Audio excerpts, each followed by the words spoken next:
It's time for Twig This Week in Google. Analyst Jeremiah Owyang joins us. We're going to talk about the Nexus 7 and a bunch of other Google hardware and software. Stay tuned. This Week in Google is next. Netcasts you love. From people you trust. This is TWiT. Bandwidth for This Week in Google is provided by Cachefly. Cachefly.com. This is Twig, This Week in Google, episode 154, recorded July 11th, 2012. What's your glass number? This Week in Google is brought to you by Stamps.com. Use Stamps.com to buy and print real U.S. postage the instant you need it right from your desk. For our special offer, visit Stamps.com now. Click the radio microphone and enter TWIG. That's Stamps.com. Use the offer code TWIG. And by Ford, featuring the MyFord mobile smartphone app for electric vehicles. The MyFord mobile app makes the electric driving experience fun and efficient. Learn more about Ford electric vehicle technologies at Ford.com/technology. And by Ting.com. Ting gives you big savings and billing clarity for mobile phone service. Try their online savings calculator and save $50 on your device purchase at Ting.com/twig. It's time for This Week in Google, the show that covers not just Google. It's This Week in Google Plus. No, that's not right either. It's This Week in Google and other stuff, the cloud, Facebook, you know, that kind of thing. Ladies and gentlemen, I give you Gina Trapani of smarterware.org. So happy to be here, to be back after the July 4th holiday. I can't wait to talk about the Nexus 7. Ooh. Talk about Is that what you have right there in your hot little hand? Yes. Love it. We'll talk about it. I'm excited. We didn't get to talk about it last week. You're making Jeff Jarvis jealous. Very, very jealous. From BuzzMachine.com. I agree. I am so happy to be back, my friends. 2 weeks without Twig is like a half a month without sunshine. Wow, I feel good. It was an eternity. That's great. Look who else is here. And guess what he brought? Jeremiah Owyang is here. Hey, guys. It's nice Analyst to be back. from webstrategist.com. I brought my Google Glass. We'll talk about that. Oh, I'm 747. I got you beat. And I brought the Google Pokemon ball. Yeah. And the Chrome box, the Chromebook, and it looks like you might have a Nexus 7 somewhere in that stack of tablets over there. We got a couple toys. So this is good. We will talk a little bit about the hardware from Google I/O, which we didn't. We kind of did a quick review on before you buy, but we really on this show we haven't had a chance to talk about it at all. Quick promo later today, 3 p.m. Pacific, 6 p.m. Eastern Time, 2200 UTC. Nolan Bushnell will be our guest on Triangulation, the man who created Atari and Chuck E. Cheese Pizza Time Theater. I guess we should start with the stuff, the swag pile. I did a little calculation, $1,125 worth of stuff at Google I/O. It included, it's a net loss, though, if you bought the glasses. So it included a Google Nexus phone. That's nice. Do you have your Nexus? No, I didn't bring that. We've seen it. Yeah, it came out in November. A Nexus 7 tablet. Yep. Got that right there. It included a Q, $300 Q. And the Orb. Or bocce ball, whatever you like to do with it. It's heavy. It's very heavy. And a Samsung Chrome box, which is, of course, basically a Mac Mini, but it runs Chrome OS. So that's $1,125 worth of stuff. But then, if you queued up, as apparently you did, to buy the Google glasses, which will be delivered next year, you get this. A solid piece of glass with a number no AR in it. That's it. Where's mine? Where do we put it? What was Scoble's number? He did tweet it was sub 200 or something like that. Oh, so. Of course. You had to get in line, right, Gina, to get it and all You that? did, and in fact, I didn't even get one of those. I didn't even get a number. I was so late, and it was kind of like the last day, and I kind of go back and forth about it. But you did put down $1,500. Yes, I did. I pre-ordered. I did. Now, we don't have to pay until they actually deliver these. Right. Look at but this. I didn't get one of those, so I don't even know what my number is. 737. So this is the new geek status symbol, isn't it, Jeremiah? What's what are you trying to say? What are you trying to say there? I just want to say I'm a 200 better than you. Forget clout. What's your glass What's your glass number? Forget your clout number. What's your glass number? So actually, this really is the fool index because $1,500 That's a lot for a product that doesn't even Who do you exist. think funded the number product? indicates how fast you ran to spend $1,500 on a prototype. What a sucker we are. The lower the number, the bigger the sucker. You know what? Surprisingly, I haven't seen any Google Glass on eBay yet. I keep No. on watching every week No. to see who's going to put it up. I guess you could sell your number, huh? You could probably sell the product. You bought it, right? I didn't read Yeah. the terms of service that carefully. I haven't seen the terms of service. But the point is, we do want to be able to review it for This Week Absolutely. in Google, and I'm sure you Yeah, want to this review was, it. someone asked how I justified it to my wife. This is a part of my job. And Gina and I are going to conspire about that later. Yeah, yes, we are. I'm going to live vicariously through Gina and use my foundation money to do it. I love it. Yeah, I got connections. So I love this because Jeremiah is wearing a Google Buzz shirt. Was Buzz killed? Who killed the buzz? Who killed the Buzz? Did Buzz get if I go to buzz.google? Pretty sure Yeah, it it's has gone. been retired for yeah. probably over a year before Google Plus. Oh, was look, I'm launched. getting a answer.py script. A sure sign that something's dead. So Buzz has been replaced by Plus. iGoogle is going away. That kind of surprised me, but I guess nobody It did, does. but I never liked it much. I used It was so Yahoo-y. Well, it was a portal, right? It was a a portal. It's a People poor really liked man's it. feed reader, right? It's an No, easy feed reader. not at all. Oh. So here's my iGoogle. You can put these little widgets on here. I've got the weather. I've got my Google Calendar. A little Wolfram Alpha search. I've got stock markets. I've got maps. And yes, here's the reader part. So, but I loved this, the how-to of the day. So these are all little modules that you can put in here. It should have been an Android page on the web. Well, this is what This technology is very 2007. it's my 2008. Yahoo. It's what Yes, my it is. Yahoo It was my Yahoo, exactly. Back in I never 2006, liked Lifehacker readers loved iGoogle. They loved it. There was another one, Net Vibes, that was really popular. Love That Net was not Vibes. Google. Is that still Yeah. around? Yeah, but people just didn't don't love surf it the that web much. this way anymore. It's because we've changed now. We don't look at these, what do you call it, smorgasbord? We consume things through feeds. No, Yep. that's the problem. You're calling it a smorgasbord. I call it a dashboard. That's hip. Dashboard is hip. Smorgasbord is like Perry's Schmorgy. $9.99, all you can eat. I know we'll get to this later, but I was really, really struck by the iPad version of Google Plus and how different it is. So gorgeous. Actually, I'm having people get me things today. Could you get me my iPad? Because I do want to show people this. This is quite gorgeous. So Google shutdowns. This is the Larry Page tsunami.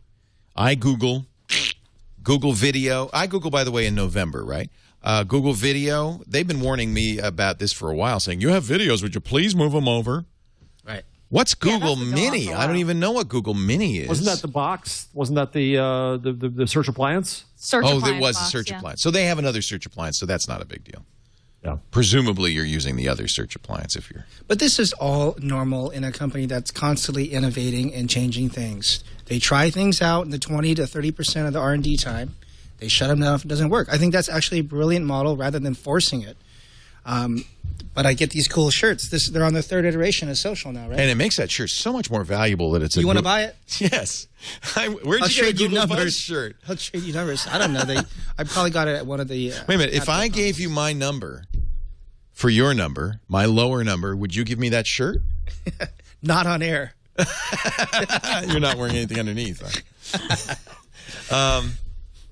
I'm not giving you my Tech TV shirt because that's even more obsolete.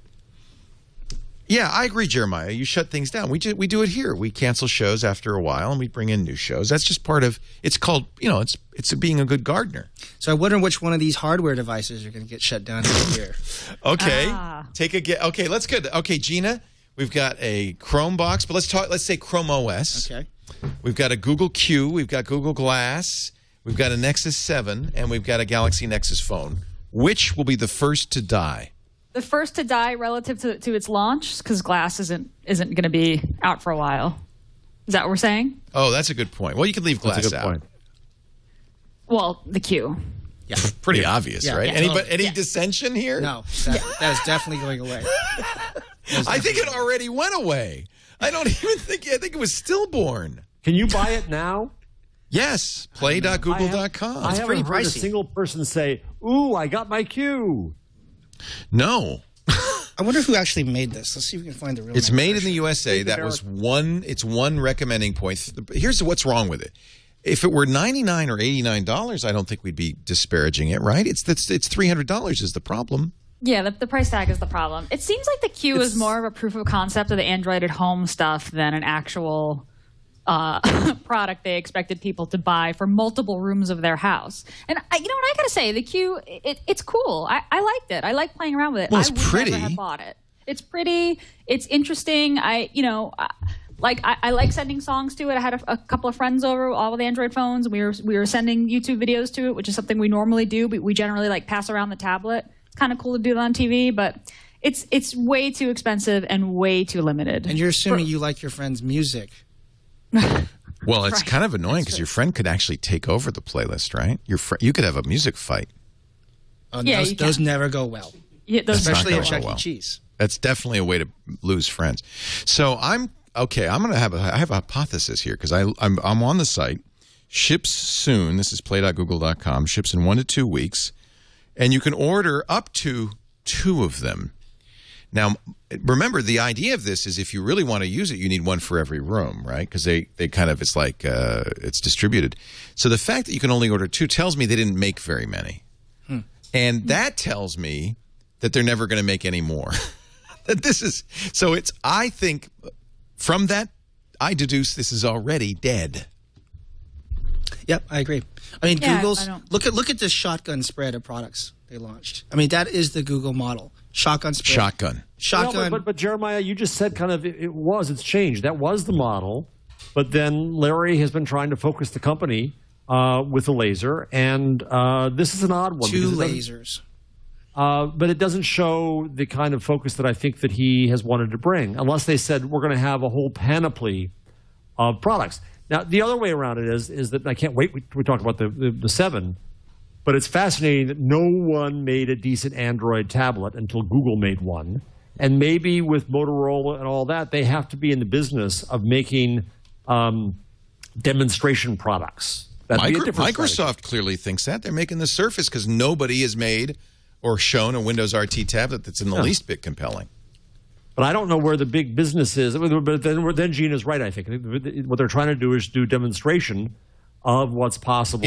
It's a reference platform. Well, this isn't a reference platform because they don't want other people to make anything like this, but they want them to make Android-based media devices. They're just trying to figure out how do we get the Google experience in front of the audiovisual setup in your living room. But ironically, that doesn't even do this. This doesn't even do that. You have to have an Android device to use this. So if I have a Samsung Galaxy S3 with DLNA, I don't even need this. I could do everything that the Q does with my phone right to my TV. I don't need this thing. The only thing this offers that my Samsung Galaxy S does not is a 25-watt amplifier. That's a little pricey. To get up to the best speakers in the house. This just seemed like an Android. You know, last year at Google I/O they announced Android at Home, which is the idea of having appliances with Android built in that can do. Didn't it look NFC like this though? Remember when they waved a CD over something? And it looked kind of like this. Yeah, it did. Oh, that's right. What was it called? It was a device, Android-powered device hub called Tungsten. This might be Tungsten. Embedded, so RFID embedded into CD cases. The device was able to detect the CD and add it to your library, right? So you would wave the CD over the device. So I think that it seems like the Nexus Q is just Google's way of saying, like, here's a way you could do of Android at home. Yeah, I think that's right. It's cool. It's got 29 LEDs in a ring. It looks very pretty. The top spins, and that's the volume control, which I really like. That's cool. So, like, while you're listening to something, you can and you can tap your you can touch it, or not even really tap it. You just touch it to pause. So it's neat. It's not anything I would have ever spent $300 on. It's a conversation piece in front of your TV, and then it becomes a doorstop. Well, on the rundown, I put up something, and since you guys were at iOS and I wasn't, there was the Android device kit. Have you seen this thing? It looks like an odd phone. Android device under kit. The last link under Android accessory development kit. I thought this was something that they did at iOS. It's really kind of neat. It's a device that has tons of sensors in it. Ooh. And now this I want. Try to get people to think about using Android with more kinds of devices. So they announced this at Google I/O. I didn't hear anything about it. The ADK. No, that wasn't announced at I/O. I'm pretty sure that was I'm sorry, an update to the ADK they announced at Google I/O. It comes out of the. I want this. This I would get. Why didn't they offer this? Get a load of it. It has all these sensors on it and stuff. It has a working alarm clock and audio dock that's compatible with your Android devices. Or something like that, right? Oh, how do I get this? I wasn't at this session. How do I get this? This is interesting because what this does is it tries to get people to think about new ways to use Android, new ways to connect. The notion of I think that the sensor world is going to be the next, kind of wacky fad for a few months, right? But we'll have fun with that. And so it has Pico. Let me see. Get hackers some possible uses of the kit. It's Arduino. It's based on Arduino. Pico satellite. Hotel room alarm, irrigation controller, motorized remote control drapes, smart thermostat, egg timer with atmospheric pressure compensation. That's awesome. Data watch weather station. And did I mention robots? It's really fun to see what people build. Now, this is something for developers. Right? And there were a lot of robots at I/O this year. And drones. And you've seen the $99 Kickstarter project for an Android gaming device. Right. In fact, I should check how that status of that is because they launched a couple of days ago and they'd already raised something like $100,000 in the first couple of days. What is the name of that? It's like the Ohuno or something. Anybody got a name? Ouya. The link is in the chat. Is it in a new kind of video game console? Oh my goodness! Oh my goodness! How much have they raised? They wanted $950,000. They've got $3.3 million. Wow. In 2 days. And it's open. It's open. It's Android. Which is what the Orb should be, which is what Google TV should be. Well, Google's got to be happy about this. This is exactly what they're talking about. Why isn't Google putting out... yes, this is exactly what they want. I think because Google doesn't want to. They want people to do this. They've got 22,228 backers who pledged $100 to get one. $100 is nothing. I know. I should have done this. They're sold out of like half these packages. Did you get a Pebble too? Did you order that? I ordered a Pebble. That's Android. This is amazing. 3.3 million. Yeah, Pebble's Android, although they're going to make it work with iOS as well. So that's intriguing. I don't know what that means. So this is very similar to this. I want this open accessory protocol kit. Where do I get the kit? Leo. That's what forget that. I'll trade you a Q for an ADK. I think, let me just go out on a limb here. I think that the TWiT network should have a contest for creating, forget these hackathons and stuff, for creating products and things around that kit. Oh. With a panel of prize judges. All right, deal. Well, the prize is recognition from Leo the King. No, do you guys are you willing to serve as judges? Absolutely. Absolutely. All right, I got a panel of 4 judges.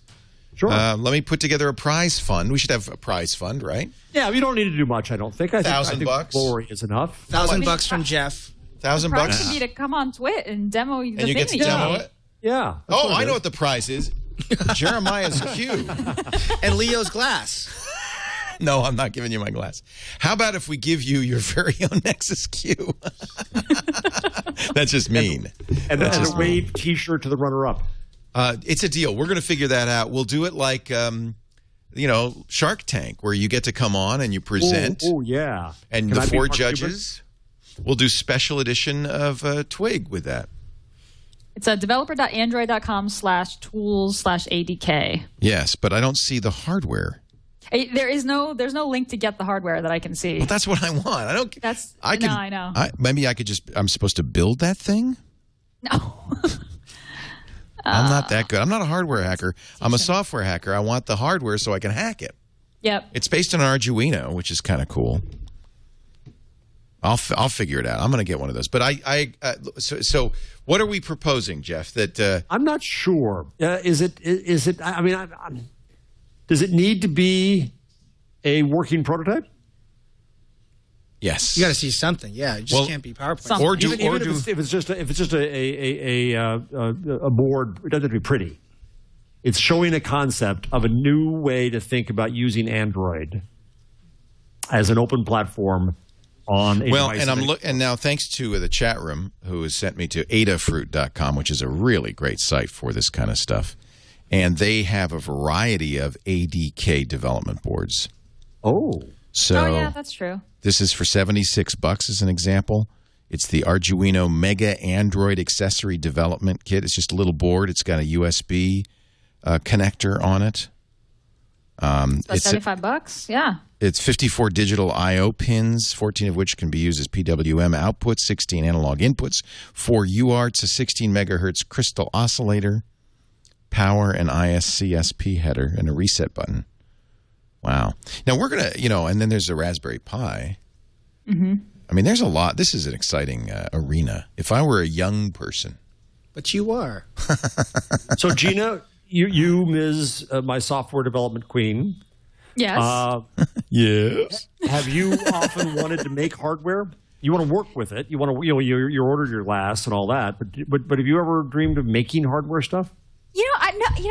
I've been more of a software person than hardware. I mean, I really appreciate hardware hacking. I appreciate the gadgets that have great design, but I've never been like a huge gadget person. I've always wanted to make software, like especially with touchscreens, where the software really kind of renders the interface. Like that was super exciting to me.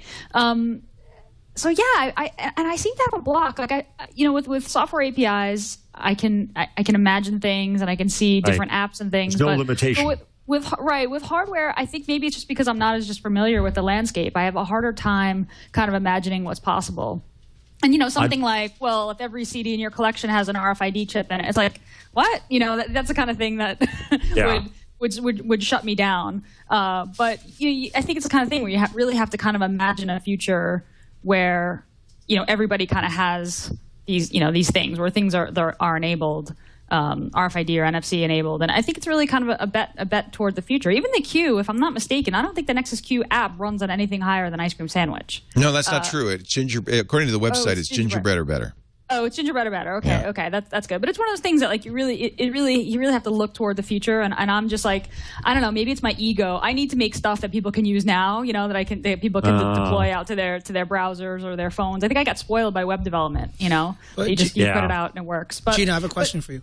But with Google Glass coming, it's like devices are on our bodies all the time. You have to factor in that form function. I mean, you're a developer. How are you going to adjust to that? What do you think? Yeah, I mean, I think it's going to be a similar thing to when smartphones became a lot more ubiquitous. I never thought that I would make native mobile web app or apps. I always thought I would just make web apps. But when it became that I had the smartphone in my pocket all the time and it was a device that I loved, I started developing for it. I'm very much a kind of scratch your own itch kind of developer. If I want something, so if I get the glasses and I love them and I'm dying to see something in my heads-up display that hasn't been built yet, I'll build it. That's what's so great about software. Yeah, you can and that's I'm with you, Gina. Software is infinitely malleable. Yeah, it's cool to be a hardware hacker and you need them. But I agree that these chips and this wearable technology is going to be everywhere. It's going to be a lot more ubiquitous, just the way that I never dreamed that we would have, computers in our pockets the way that we do now. The only downside about the software is that you are dependent upon whatever platform you're going to build on. Absolutely. And we've been hearing that happen a lot with Facebook, Twitter. And you know what Alan Kay said, if you really care about software, you have to do hardware. But that's not an individual. Yeah, that's not an individual. Is there a Raspberry Pi? Is the thing you showed? Is there a Raspberry Pi for Android? Is that what you showed? That Arduino thing? No, that's not a Raspberry Pi. Raspberry Pi is a $30 Linux box, basically. Is there an equivalent for Android? Let me just check if you can run the ADK. A simple little card that will run the Android operating system that you can just kind of plug into. I would bet that you could put the ADK on Raspberry Pi. It's a GNU Linux box, but. I would bet, and see that's what's interesting. And from a Google's point of view, of course, Google is ultimately not a hardware house either, and but they want to facilitate hardware development, and that's why the ADK is so smart. And if you're somebody like Gina, or you're interested in technology, you should look. That would be a very good skill, I think, going forward to know that. So let's talk about to have a team, right? I mean, in my world. I have content people who obviously have to be tied with technology people. You almost wonder if if you see more labs popping up with software and hardware people together. Right, and we're seeing the growth of hardware devices emerging on Kickstarter. So people are, and that traditionally we've seen the web startups and before that media. But let's talk about Google and why all this hardware push. So my whole thesis, and I want to hear from you guys, is that it's just about getting Google experience everywhere in the world. And this is why it's a shotgun approach. They're going to put the hardware everywhere so they can capture the world. And let me translate. Capture the world means organizing the world's information so you can sell ads against it. That's really all about what this is. Google experience everywhere, monetize it. What do you think? Absolutely. No doubt. I'm sorry. I'm busy ordering 80K. Here's the IO. The Mint. It goes in a little Mint box. Portable. Yeah, that thing is cool. Anything in a Mint box. It is cool. Jeremy, you said that you thought that they didn't emphasize the Google Plus announcements as much, kind of for this reason. Yeah, let's talk about that. Remember about a year ago? Wait a minute. Let's not talk about it. Let's take a break. Then when we come back. All right. We've talked about hardware. Let's talk about Google Plus. Why it wasn't more of Google I/O. But first, we got a great panel, by the way. Jeremiah Owyang is joining us right now. Gina Trapani, of course, from San Diego, and Jeff Jarvis from CUNY. But he went home because the network was all borked. Good excuse to go home early. Oh, I was rushing my little butt Thank you, Jeff. It takes a minimum of an hour and a half to get home. Is that on the train? Hour 40. No, it's trains, planes, automobiles. I live in London. And I know it takes you a minute and a half to get home. I love my commute. 500 steps. I counted it. I hate you. 500 steps. That's good. Yeah. Well, it could have been better. I could have lived in the basement here, but they wouldn't let me. Not a lot of windows down there. Fire marshal wouldn't let me. I got a beanbag. I just need a shower. I want to invite you to start using your time more effectively, spend less time at the post office. How about if your commute to the post office were 0 steps? What about that, huh? To buy, not just to buy stamps, but to prepare shipping. What if you're an eBay seller, an Amazon seller? A big part of your job, right, is getting that package ready for shipping, getting the right postage, filling out the forms, all of that. Stamps.com, baby. This is the way to do it. If you're a small business, if you do any amount of shipping, actually, I know a lot of home users really like Stamps.com just because you don't have to buy postage anymore. You print your own postage from your computer and your printer. You can print it right on the envelope. You can have your own logo. It really looks professional. It looks sweet. You could print on packages. You could, if you want little stickies, you could print sticky stamps too. It's all from Stamps.com. You don't need a postage meter. You don't need special ink. You just need Stamps.com. Now, here's the deal. We got to actually, is that the video there we're going to show? We can show the video real quickly. This is a happy Stamps.com user. So the idea is actual customers talking about actual Stamps.com. The cool thing is the post office loves you. They love you. They love Stamps.com so much. It's not like over their dead body kind of thing. They love it. They give you discounts you cannot get at the post office on express and priority mail. If you're doing international postage, which is usually a pain, not only can it print international postage, it will fill out the forms for you. Same thing with Amazon and eBay sellers. It'll take the data right from the website. Now, here's a special no-risk trial offer. Click that. Go to Stamps.com. Click that radio microphone. They got one of those classical microphones in the upper right-hand corner. Use the offer code TWIG. Twig.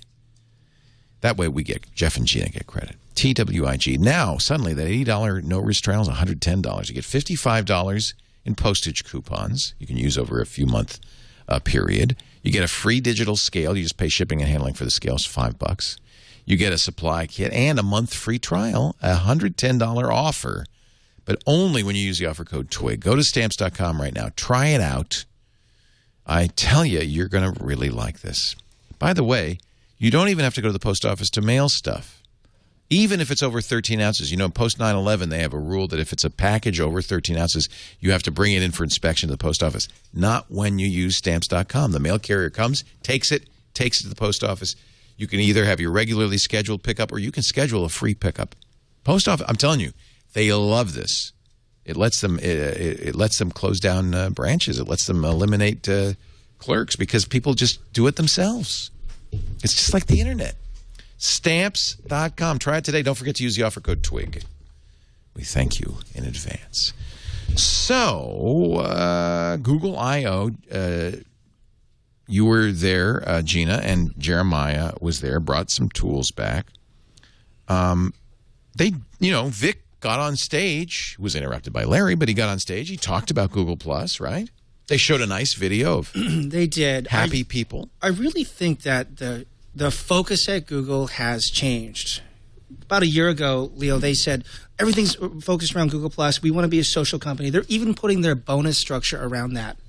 You saw the focus at I.O. They talked about it very small amount. People were expecting a platform, an API. Right. There wasn't a lot actually available for people. There was very few announcements. Now, I thought the history API was kind of cool. Gina and I were talking about that. But that's just a way to get content into Google Plus. Right. So when people arrive and their real friends aren't there, that it looks populated. That's not really Google content. That's kind of. I think it's too soon to argue that there's a shift just because what they showed at one conference. I think it's they're not that fickle. This is important to their strategy. It's about more than just a few things. They haven't figured out how to do an API and not ruin Google+. It goes back to what I've said on the show before about the problem with email. When it becomes sender-controlled, it gets ruined. If Google+ gets spammed with my Twitter feed. That's what happened to Buzz. As Buzz did. I don't think they have figured out how to do an API, not technologically, but structurally, socially, architecturally. And I think that's the issue. Yeah, I want one too, but I also don't want Google Plus ruined because I do kind of enjoy the place. Well, I absolutely use it too, Jeff. But when you look, the focus and the intention was on Google Glass. And this is a smart move because you look at all these products here on the table and Google Plus, these are copies and replicants of other products. Do you agree? They're trying to catch up. Finally, with Google Glass, they can get into a new market, a new type of product, and attract people like Gina to develop on top of it. It's a new product. I would argue that it's not Google Glass is not a product. Google Glass is like Siri and like Google's version. It is the next step past a surface, past a device. And so it's a new way to expand the use of the net beyond having to touch a device to do it. And that's a concept, and they're pushing that as a big strategic oomph. But among the things you're going to do is search and use Google Plus and other things too. I just don't think I wouldn't read too much into what they put on the agenda, especially considering how much they paid for that stunt around Google Glass. But didn't they also say there is no? Who was it? Was it Larry who said there is no Google Plus? There's just Google. Exactly. And I so think that's what that could be confirming what Jeremiah is saying, which is, let's not pay so much attention to the man behind the curtain. Or it could be saying, look, we have we're playing a much larger, broader game than just the Google Plus. You're thinking of it like Facebook, like a site that's by itself. But really, it's all Google and all new features in Google. Right, Jeremiah. I think you called it the connective tissue of Google. Google Plus is in your Plus post. But that's not apparent yet. To most of us, it still looks like a separate product, doesn't it? It does, but things are slowly converging, right? I mean, all the things we saw at I/O. First, Plus did have a big launch. Events was a huge Google Plus launch. No, it was day 2, and I know that there were some issues we can talk about with the spam issues, the Scoble freak out. But Events was a big launch. The history API it's in developer preview. That remains to be seen what that will be. But I mean, the things that we saw, Glass to me is going to be so. I mean, it's going to be an input into Plus. Or just into Google, but mostly and vice Plus. versa. So let me. Right. I want to recategorize the piece. Google Plus, or let me be specific, Leo. The Google profile is part of Google Plus, and it's going to permeate across all Google experiences, including Glass, including all these tablets and devices here. And they're going to collect the information from your friends and show it on your feed. And all of that information will be used to serve up ads in various locations. It's just all part of the strategy. So Google Plus is horizontal. It's a horizontal. Signal. Google Plus is a way, and I've argued this before, and Android are ways for Google, and I've said this in the show many times, so I apologize to those who've heard it, but it's a way for them to get us to generate signals about ourselves that they then use, and that's what makes it inherent into the strategy of the company. Correct. And so it's not that they're having a social network versus Facebook. They have a signal generator versus Facebook, or a few. Agreed. Right, and all these products have enabled one another, right? Android it makes glass possible. Plus makes personalization possible. Google Now, which they launched in Jelly Bean, that I'm convinced that's basically what's going to be running on glass, right? Because it's aware of where you are and what is most interesting to you. So all these things are just things kind of enabling one another. But Plus is like you said. I mean, I think it's the connective tissue. I think it's going to be the social part of the people part of Google for going forward. It is now, and it's going forward. Yeah, I think that's really well said. And, sorry, go ahead. No, I don't know that there's a big shift, but I just think it's just part of the reality now. That we're starting to see the elephant. We just a bunch of people saw different parts, but now we're seeing the full elephant. Is that it? Exactly. Yeah. What I want to see is, darn well that there's been a board retreat presentation by Larry Page that says this is what I think the world's going to look like in 3 to 5 years. That's the question. They need to aim at that target. Well, that's what they are doing. They need to skate to where the puck is going. Parts of the elephant, right? We're just seeing the parts of the elephant, as you just said, Leo.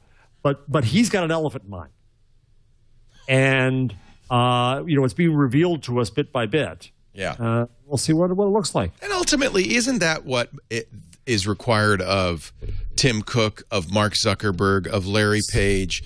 If you are running a modern technology company, you're looking a few years ahead and saying, we think this is where it's going, and whoever picks the best wins, right? Absolutely. And you do that the same thing running this shop. You're looking at Oh, God, I wish somebody told me. I was looking 3 years behind. Oh, God. Well, wait, Leo, what would you have done differently? I don't. Wow. I'm not that strategic. I wish I were that smart. These guys are actually smart people. I just sit here and go, hey, I don't know. Oh, stop with the I'm not being phony on this. I don't feel that I have any idea. And when I do, I think every time I try to predict the future with technology, it's like wrong. All right, but then go back. Because I love you brought this up. Like, that's great. Go back for a second. I'll torture you for one more minute. Well, I was lucky. I'm not saying I wasn't lucky a few years ago. Right, but if you go back, given the reality we have today, what different decisions would you knowing what you know now, would you have made 3 years ago? No, I think we actually we've threaded the needle pretty well. But I wouldn't say that I have a crystal ball that's telling me what media is going to look like in 3 years. I shouldn't say that. You know what? This whole company is based on the notion that of a few things. Bandwidth will be high-speed bandwidth will be ubiquitous and fair and affordable. That there won't be caps. That there won't be limitations. That people will have high-speed internet. That people will be able to consume us in some sort of way that's basically in parity with traditional mainstream media, so that the distinction between NBC and TWiT will start to dissolve. And most importantly, that audience will discover us. We have to work on our discoverability. That's not very good right now. We're working on that. And the second part of that is that the advertisers will, and I feel pretty good about all of these things, by the way, that advertisers will start to realize that this kind of media is as effective, if not more effective, that it is better to buy a small number of engaged viewers than a large number of disengaged viewers. Specialized. And I think that all of the trends are in the right direction. And one of the things that the one thing that we're really working on, because everything else just kind of happens, is discoverability. That's a real challenge for new media. What am I going to do? Buy a billboard on 101? No. Am I going to appear on Live with Kelly? I've done that. Didn't do anything. So discoverability is a challenge. And what we've moved from is, because it's video, it's not searchable. And so I was all worried about search for years, and I didn't understand that search was going to get replaced by sharing. And so what's very apparent is that the new way of being discoverable is actually the old way. It's word of mouth sharing. And so what we need to be is not searchable. I was all worried about that. No, we have to be shareable. And so what we're really working on is a way that you could say to a friend, did you see that moment in that show? And then they'd be able to share it. If we can do that, I think then that's all we have to worry about for discoverability. Right. We have to be everywhere people are watching, of course, and we're doing that. We're building apps and Gina, so you see the connective tissue at Google. Give me I want to hear Jeremy too, but Gina first. What's your view of the elephant? My view of the elephant is similar to what Jeremiah said, is that Google wants every single way. It wants to be part of every single experience that you have all day long, and it wants to be able to enhance that experience with information and with advertisements. And in glass, glass is part of that. I really want to talk about this thing a little bit because I absolutely love it. Please do. Please Boy, do. you've been begging. We will. We're going to take a break and then you can. Okay. But yeah, I think it's very. Let's finish this and then we'll. We've been talking about this on the show for 2 years now. I mean, I think it's all about capturing signals with the least amount of friction possible, and then presenting, an enhanced worldview via devices. Value back. Yep. Yeah. It's so much fun. The game for us, which I think it's kind of like when I was a kid, I played a lot of chess, and it was fun to watch grandmasters play and try to imagine what they're doing and why. And why did they make that move? And that was really a fun challenge.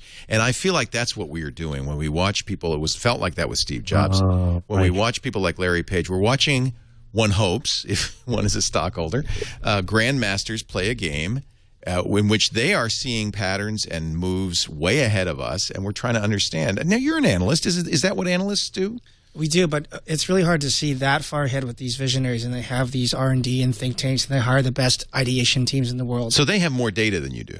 Yeah, and they also have a huge team. So in our analysis, we tend to look about 3 years out in disruptive technologies, and we can pretty much forecast a lot of those Really? things. You feel pretty confident that what you talk about will happen? Yeah, if you look at my track record, I've been What's very next? Tell me what's next. Well, I cover social really deep, and that's where we could talk, but I wish I knew better. I have a team of 0. well, you see 3 years, even more. Come on. So do you think these guys are grandmasters? They're pretty good at this? Absolutely. Yeah. Absolutely. But, I mean, again, look at the revenue model. I was looking at how much money they make and the percentage of it. It's 99% ads. All of this is about ads. Do you think that that's a concern for Google? No. They're happy that – because, I mean, I think there's somewhat of a case to be made, for instance, that ad targeting doesn't work. That's a lot of what they're doing. There is concern that the targeting is decreasing in accuracy. But as more information shouldn't emerges, it be increasing? As they get more signals from your birthday and Google Plus and all those things, then it should be more targeted. Yeah, it should be getting better. Jeremy, that's why they have to get more signals. But it moves past targeting to relationships. It and this is part of Bob Garfield's view of the chaos scenario. That when a company, or ad in Doc Searles, when you could have a direct relationship of value with a company, that replaces advertising. Well, that's to me, that's the question. It's pretty clear banner ads don't work, right?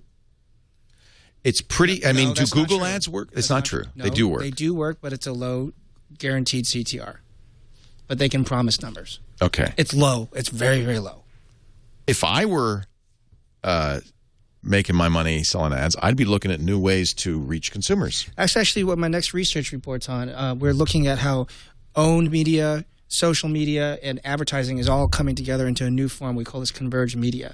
Facebook ads, Twitter ads, search ads, those are all examples of that. So if you're a company, if you're Ford, you have to do a concerted effort along many lines to create a whole. Let's talk about your sponsors, like Stamps.com.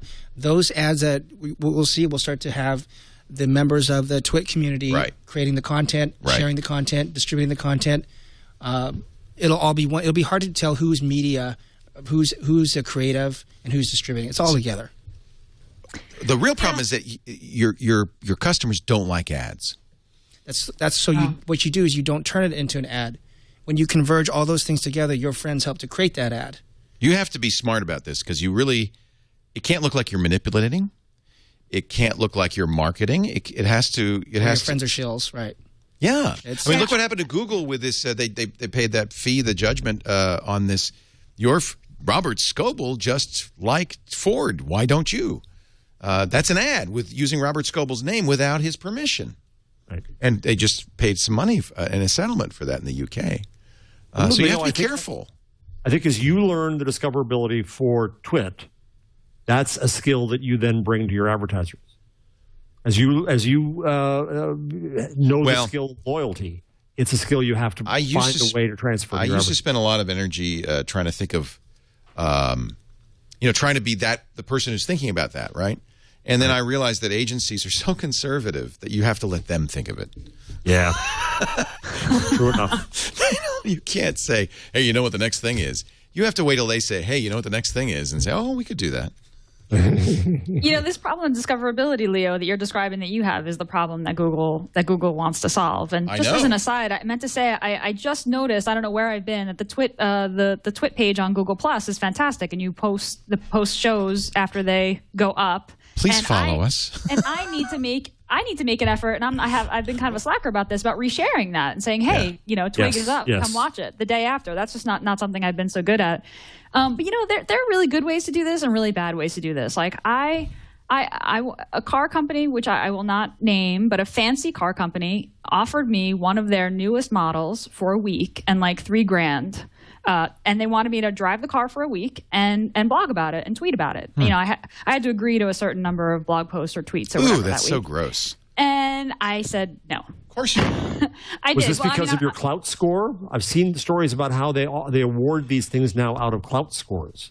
Yeah, I'm sure that the cloud score has something to do with it. I'm sure they use some sort of metric to figure out that I was, influential in some way. That's what clout wants anyway. They certainly hope that that's what become the currency of the clout rewards. You can find some of those in there. Yeah. Sorry, Gina. Go ahead. I have never written about cars. I'm not really into cars. It was a really badly targeted. Right. I was just not the right person to ask. So there are really dumb ways to do this and really smart ways to do this. On the other hand, if Google went to you and said, "Here's a Nexus 7, could you talk about it?" Wait a minute, they did. I was first in line to pick up this thing. I love this thing. I love it. It's the ultimate Android device. I have not touched my iPad in 2 weeks, and I love my iPad. But that's not because Google gave you one at all. That's because you genuinely love it. They did give it to me at I/O, so I'll certainly should disclose that. But I'd buy 3 of these. Right, it's fantastic. I bought one. I haven't got it yet. Apparently, 2 to 3 days. I wish I had it. Yeah, they say 2 to 3. The chat room said they talked to somebody at Google today and said the rep said 2 to 3 days. They start shipping. It is so fast and so great, and Chrome is amazing. Like I feel like when I was thinking about Google I/O 2011, there were so many announcements that just nothing came out of them. There's not anything that we've been talking about now. Yeah. But just we were discussing a minute ago is that we're just starting to see the shape of things. Like this device, like seeing Chrome as the default browser and Google Now, and seeing Jelly Bean with Butter, like see it be so responsive, and seeing the Play Store start to come into its own, although it needs a lot more content in it to be really good. But to be at this point with Android where the app selection is great now, every single app that I'd ever want is now available for Android. It's like, now I get it. Like this is where they've been going with it. This is a great device. I love it. Gina, I've been using the Kindle Fire. See, I brought them all. I got the Samsung Galaxy Tab. They're all the same form factor. The Nexus is lightest and it feels good in your hand. But the Fire, the UI is really clunky because it's not one that we it's also slow hardware. The Fire is an example of a compromised hardware to get that price down, and that's what's kind of neat about this is that they got that price point without right, Gina, without compromising the hardware. Right, exactly. Now, rumor has it that they're not making any money on this thing. Right. I mean, it's not rumor. They said it. They said it. I mean, this is an interface to the Play Store, right? They're making a bet that you're going to buy stuff from the Play Store on this thing, and the default skin is very Play Store centric. Yes, if you go home, I'll just show you real quickly. That's the home page, right? This is very Kindle Fire-like, where it's clear that that's the home page. Amazon's losing money on the Fire, surely too, right? I'm sure they are. Yeah. The teardown cost for the Nexus 7, it's in the rundown, was like $152. Okay. Marketing costs thrown in. No, they're absolutely losing money. That's probably breaking even. Yeah. But Gina, have you used the Nexus in the sun? Yeah, but so what? I have. Same with the iPad. Yeah, it's kind of a dim screen, to be honest with you. It is an IPS display, right? So that would be very comparable to the iPad. It's not an OLED or it's an IPS LCD display. I thought Jeff was crazy for saying that he liked that phablet thing. No, this is the right size. This is the right size, and you can lay. I read in bed a lot. Reading books and reading Instapaper in bed is very comfortable because it's one-handed. It's extremely light. It's just great. It's all the things that I didn't use about the iPad. I never used the iPad's back camera. This doesn't have it. It's Wi-Fi only, of course. It's so fast. I mean, I like to just swipe around on this thing because it's just so fast and responsive. Jeremiah, you had a chart. Go ahead. All right, Jeremiah, you had the. In fact, you have it in front of you, the 7-inch Galaxy Tab. Yep. When I first got that, which was a year ago, wasn't it? I kind of fell in love with that size. I did too. Yeah, you liked it too, Jeff. So how does this? The problem was the software was fairly clunky at that stage. The typing was awful. I hated Honeycomb. That was the real problem. That was the real issue. It was not. It was not thought through as a tablet. It was rushed out. How does this compare? Do you think, Jeremiah? I don't really use this. This is Charlene's. To be honest, we've been with the Fire for the month. I'll tell you one thing I like about the 7, the Samsung tablet is it has a camera on the back. This one does not. Right. Oddly enough. Right. And that one is light. Feel this compared to the Fire. Yeah, the Fire is a lot thicker. It feels clunky and heavy. Although I have to say, I was one of the few people who actually thought the Fire was a great product. But this now supersedes it for sure. We're watching the free movie that comes with it, the Transformers movie. So if you're Amazon, what do you do now? Because they have rumors of new devices. You ship a new Kindle, and they better do it quick. The rumor is it won't be for a few months, which I think is probably. So we should assume price points are going to drop. So especially when Christmas comes around, I don't know. Could these things get down? I'm saying sub 100. If you get sub 100 on something like this, everybody buys one just as an impulse purchase, right? You buy this. Yeah. It's sitting next to the People magazine at the grocery store, and you go, "I'll take one of those two," and you just throw it in your cart. I mean, it gets to be that point, right? Yeah, sub 100 for sure. I mean, Amazon still has a much better catalog than the Play Store. Absolutely. But what you get with the Nexus 7 is you get the whole suite of Google apps, Gmail, Calendar, Maps. I mean, that's is this why Apple's doing a 7-inch? Yeah, they have to get into this game. Absolutely. They have to. This is about media distribution. This is so we have three. Charles we have Dickens. 3 media libraries, right? iTunes, Play, and Amazon. Right. Yeah. I have to say this is pretty awesome. Now, so Gina, if you were doing a chart of the Nexus 7 versus your iPad, which you loved, this is fast. Mm-hmm. Give me. You're selling this to a friend. What you just like Android, you like the flow, you like feeling it, and I get all that, and I'm going to be the same way. But as a marketing message, what makes the the Nexus 7 competitive? Honestly, I mean, for some $200 for something this powerful and great and small and light, it's a no-brainer. It's really the price. Like, it's really price. Okay. It's about price. It's about price, depending on who the friend is. My sister-in-law told me that she's in the market for a tablet, and I said, and this is a couple of weeks before Google I/O, and I said, just hang on to see what Google's going to release. She said, I want to spend about $200. People don't want to spend $500, right? on a giant tablet.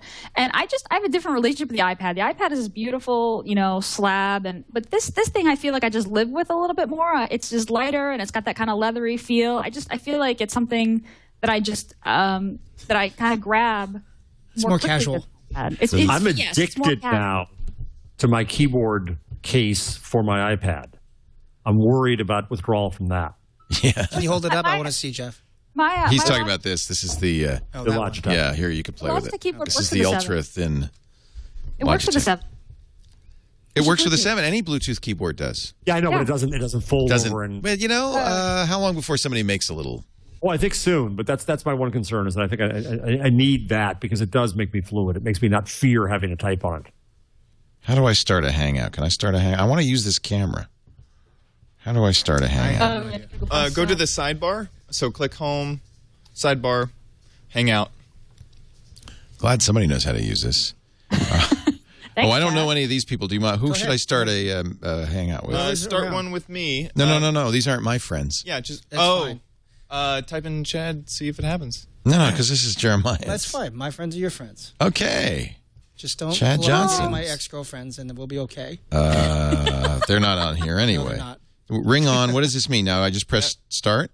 Yeah, I believe the start. There it is. There. Actually, Martin, are you in Google Plus? Hey, look at that. Waiting for Chad to join. Let's see. Here's the old redhead himself. Hi, Chad. How are you? Good to see you. Okay, here we go. 1 second. Now, see, this is the point of the front-facing camera, and I guess they figured nobody's going to take pictures with this. So this is probably not so far off. I think that's a reasonable assumption. Yeah. How many pictures have you taken with the iPad? Right, and it saves you money. It saves you probably, $20 on the cost. I've taken lots of pictures of whiteboards. With your iPad? I've taken lots of pictures of white people, so there you go. Chad, don't worry about it. He's running to get a camera. It's okay. I'll call somebody. I'll call. Really, what do you got there? What are you Gina. using? Call Gina. No, well, yeah, I could call Gina. See, I don't know. Anyway, that's cool. That's cool. Oh, by the way, you saw there's a new feature for Hangouts that I think it's after you're off. It will give you a transcript of the whole thing. A written transcript? Wow. You mean voice to text? Wow. It automatically does that? Yeah. Yep. Okay, I admit, here's the thing. Okay, $200, but here's the significant difference between this and the Fire. It's fast. And that's the butter. There is a reason for Jelly Bean. That is noticeably. You feel the speed of that. Even compared to my quad-core Galaxy S3, it feels fast. We're going to take a break. We're talking with Jeremiah Owyang, web strategist who's looking 3 years ahead of everybody else. Gina Trapani, who lives 3 years ahead of everybody else. And me and Jeff, who are living in the past. or 3 hours. Second time. We just wish Dallas should come back on the... Wait a minute, it did. Nothing from Jeff. I thought... Oh, is he frozen? Oh no, he's not frozen. Oh no, I'm yawning. here. He's in the past. No, I'm. Larry Hagman. Larry Hagman. Jeff. Larry Hagman. Linda Evans. No, I was never into Dallas that much. What do you think of Newsroom? Oh, hate it. Yeah, me too. Hate it. I'm very Hate disappointed. And despise it. Yeah. Sanctimonious and now we people, my people, my people, journalists, media understand what he did to technology people. Yes, and in fact, he's still doing it to technology people. He acts as if Twitter and email are like something new. And the truth you is have a blog? His vision for news is retrograde. Yeah. I want Uncle Walter back. I want him to explain the world. And in that first show, the structure he showed of having no script and staying just ahead is a menu for precisely how CNN screwed up the Supreme Court decision. Yep. Not thinking, not doing their work, not holding back. And it's just utter crap. And the speechifying is just so obnoxious. It's pretty apparent that Sorkin hates women. I mean, all the women are ditzes in this. Leo, I just misused autocomplete in Outlook twice. You see, you're a woman. Of course you did. Oh, God. And by the way, knock something over, would you? No, seriously. I'm going to fall down on my heels while I'm running through the newsroom. Yeah, because you're a woman. And I don't care if you were embedded in Iraq. I don't care if you're the greatest journalist ever. Please knock over that whiteboard. I don't understand what an email alias is. It's so hard. I don't get it. Oh, wait, let me check. It's exactly what was in the Social Network that we didn't like about the Social Network. And now I'm terrified because this is the same guy who's writing the Steve Jobs biopic. Oh yeah. That's going to be a disaster. Well, or he'll see Steve Jobs as the paragon that should be all technology. The smart guy who knows best, who controls everything, who doesn't let these rabble-rousers decide what should happen in the world, who delivers something from a view of quality and really doesn't respect the world that much. Yeah. That's the way he's going to present Steve Jobs. Yeah. Gina, knock something over for us. You ditz you. I love to hear journalists talk about Newsnight. It's one of my favorite things to watch people just get so angry about it. I love it. It's awesome. I was all excited because I want to romanticize the newsroom and romanticize television. I like that, but this thing is just oh my god. And after I watched a couple of newsroom things, I went back and I watched part of Social Network. Same problem. It made the preacherifying, the worldview just come out even harder terms, in worse terms, as far as I'm concerned. I know I'm the odd one, but no, I think once you catch on to Sorkin, because Sorkin's musical with language, but once you catch on to him, you realize, bingo. It's trauma. I've heard that tune somewhere before. I'm sorry if you love that show. It's a wonderful, wonderful show. No, it's not. We like Glee. No, what kind of taste do we have? What do we know? It's true. It's true. I'll cop to that. It's true. No, but this guy used to be a television reviewer. He's got credentials. He's a trained journalist. I gave Babylon 5 a bad review, and the geeks will never forgive me for that. No, that's unforgivable. And somebody in the chat room said, and I kind of agree, that he's giving Sorkin a pass. She will always give him a pass because of West Wing, which was a good show. Also, it was, but you know what? I'll bet if you went back and same problem. Same problem. Romanticizing BS. Sorkin took great pride in the fact that he never studied how the White House worked. And Sorkin is an elitist. Yeah. That's the opposite of what I think the internet is about and journalism should be about. Yeah. No, you're right. And it's the same problem with, don't get me started, Leo. I know you're trying to get a sponsor in. It's the same problem with, what's his name, The Wire. David Simon. I love him. You don't like him? He's in his attitude toward newspapers and such. It's still that kind of elitist view of you need the mountaintop season to talk 2. to. Yeah, season 2 is all about the newsroom. That was kind of interesting, but you're probably right. It was a little bit his gal Friday, as is newsroom. Totally his gal Friday. Yeah. All right. I keep waiting for Katharine Hepburn to show up.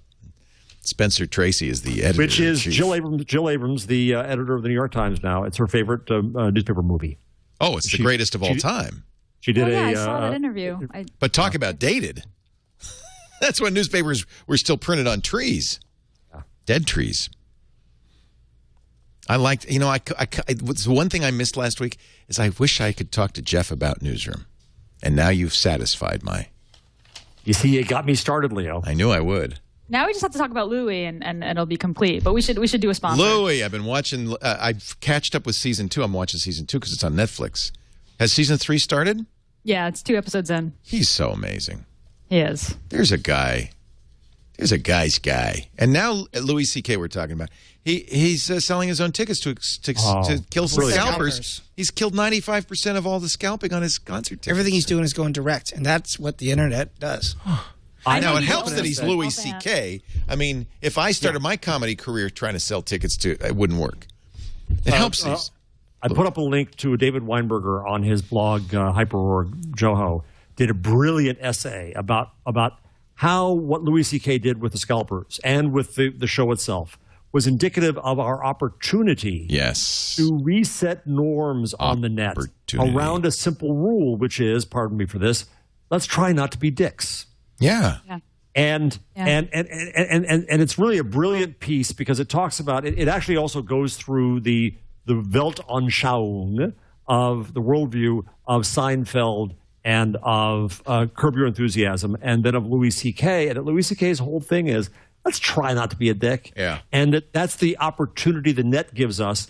And he just uses his direct relationship with his fans in his show and against scalpers as an example of doing just that. It's really a wonderful piece. Just do the right thing.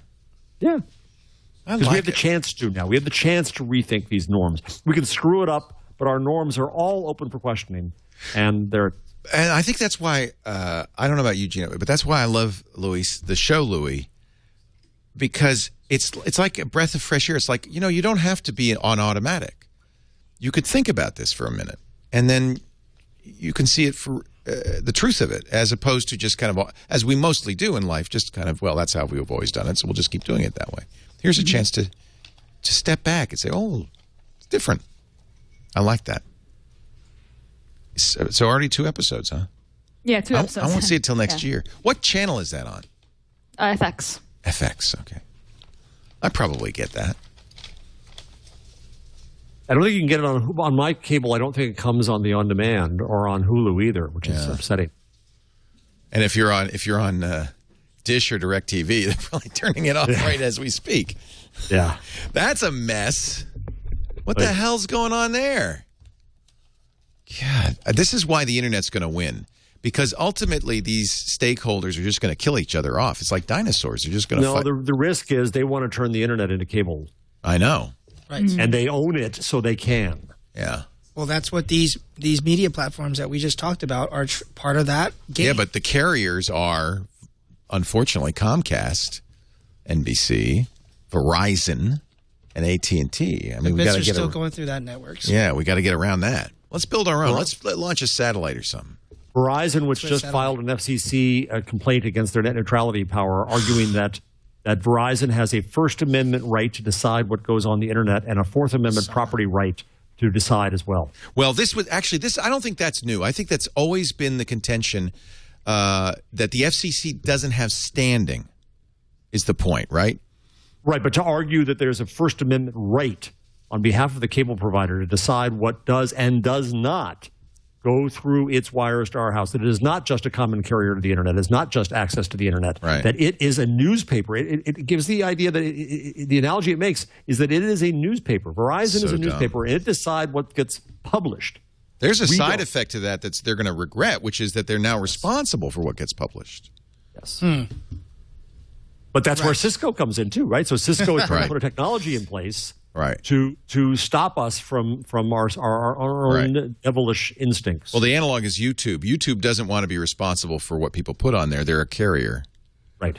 But as soon as you say, well, no, we're a publisher, well, then YouTube is responsible for every single thing on every single page. Yeah. And that's difficult to do. Anyway, let me do an ad. Yes, sorry, Leo. Half an hour. The only reason, we need to pay the bills. Oh, we love this. We got lights. We got a table. Somebody's got to buy the table. We got a guy named Chad. He's $5 an hour, but I still got to pay him. Stuff like that. That ain't right. Poor Chad. No, he's more than $5. I hope he's more. I don't really know. $5.50. The way I get out of this, I wash my hands of it. I have no idea what he's paid. I'm sure it's a fair living wage, but I don't know. This show brought to you. No, it's fair, right? Yeah, it's fair. I don't even know what it is. I truly don't know what we pay you. I don't handle that. But, if it's not, let me know, and I'll refer you to Lisa. This show is brought to you by, I don't know what Ford paid for this either, though, so it goes both ways. By Ford Motor Company. My dog is excited. Ozzy, you want to go for a ride in the Mustang? Come on, boy. Let's go for a ride in the Ozzy loves Ford Sync, but you know what he's really excited about? He's really excited about the new AppLink API that lets developers write software that sits on top of the platform that is your vehicle. Your vehicle has sensors, it's got capabilities, it's got wireless, all this stuff. And now you get in your smartphone and it's interfacing with it, and suddenly your car is a part. It's like the ADK. It becomes a part of your environment. And actually, Ford's demonstrating this. They kind of have done a reference application, the My Ford mobile app. Now, if you want to take a look at it, you can go to an EV-certified Ford dealer and drive the new 2012 electric Focus, because this works with the electric vehicles only. And what will happen is, for instance, the app knows where your car is at all. You can find out about this at Ford.com/technology as well. Your app knows exactly where your car is. I love this. I'm going to show this picture. Where's my car? Why, it's right here. It also knows where the nearest plugs are if you want to charge it up. It also, so you can get a map of all the charging stations in your area. You also get your state of charge. In fact, if the car's in the garage and you're in the living room, you can still use the app. It talks to the car, so you could say, charge now. Or, hey, I'm going to get in the car at 8:30 tomorrow morning. Could you make sure it's 72 degrees in the cabin? Or on these hot days, you might want to say 65 degrees. And it uses the electricity to do this. This is available for BlackBerry, Android, and iOS. It's called the My Ford mobile app. So when you go to your EV-certified Ford dealer to test drive the 2012 Ford Focus Electric, bring your phone and download the app, and then you can see how it works. It's really sweet. They also have a My Ford mobile website where you can, there's some gamification here. You could see who's saved the most CO2 today. How much money have you saved? I just think this is, remember, it's a demo. This is what they want. I mean, it's more than a demo. It's a working demo, but this is an example of what you can do when your car talks to your phone. The My Ford mobile app, just one of many amazing innovations you can find at Ford.com/technology or at your Ford dealer. Visit one today. Bring your phone and try it out. So if I have a clout score of 76... Let's see your perks. Let's see what my perks are. By the way, can you tell... I don't belong to Clout. I don't plan to. I don't know what my Clout score is. I have no idea what my score is. Well, just go to Clout and you... No, well, you have to sign up for it. I won't do it. Well, you don't even want to give them any clout, so to speak. We can look... Okay, I can get 50 business cards from Moo. I could save up to... See, you could show this. This is not anything I could save rent on the runway. No, sorry, you're not eligible. How to be eligible? I need a clout score above 1. think you start at 20. See, a lot of these aren't particularly good. Yeah, see, this perk is open to other influencers. Is this the one that was giving you a car? Acura ILX? Oh, no. No, we have to guess. Jaguar? They emailed me directly, so they didn't mention clout, but I imagine that. But this is like a pay sort per of post. This is trying to buy the it's horrible. Because they supposedly have clout. Here's what you have to say if you drive this Acura. I was given a free product or sample because I'm a clout influencer. I was under no obligation to review the sample or talk about this company. I get no additional benefits for talking about the product or company. So one of the posts I did that drew a lot of attention is when you combine clout with Google Glass. And you can go about the world. That's Damon. That's straight out of Daniel Suarez, where you have your reputation score floating above your head. Exactly. And you can go to a party, and then people are going to... Oh, he's got a lot of clout. Right. Hey, you're a nice guy. Right. I just envision that as Robert Scoble's worldview. Yes, he wishes. He wishes clout would give you something. I say that lovingly, Robert. Lovingly. No, he would agree with you. And I think when that happens, people with high clout scores will also get discounts, special treatments, free products. See, here's what's wrong about that. And the example that I have at hand that's very easy is I had absolutely no clout, no influence whatsoever. You have 65. In the PC, in the PC market, the laptop market, when I complained about my Dell computer. What had influence was my message. And there was no way to predict that this guy named Jarvis, who comes on kvetches with dirty words about his computer, was going to start a storm because the message was at the right time. Yeah, the fact that I had some people following me helped it spread a little easier, but I was zero clout in that category. But what's your Twitter handle, Jeff? With clout. Jeff Jarvis. All right. That was because you identified that Google products and the support had an issue. You were the voice of the people. It didn't have to do with direct influence.